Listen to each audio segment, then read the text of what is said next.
Okay, today we have central angle and scribe angle. Ano ba pinagkaiba nila? Okay, when it's a central angle, yung vertex niya nasa gitna. Ayan yung vertex. Ayan, yung letter C.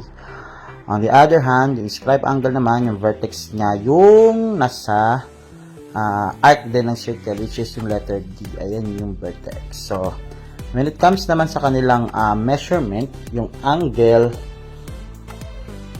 ACB is always equal to measurement of arc AB.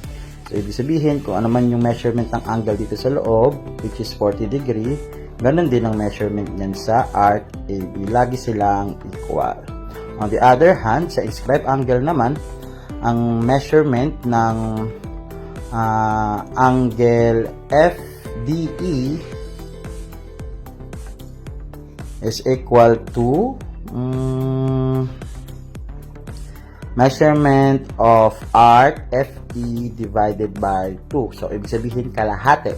So, for example, if yung arc FE mo ay 50 degrees, so ang angle FDE mo ay 25 degrees. Simply that. Follow for more. Bye.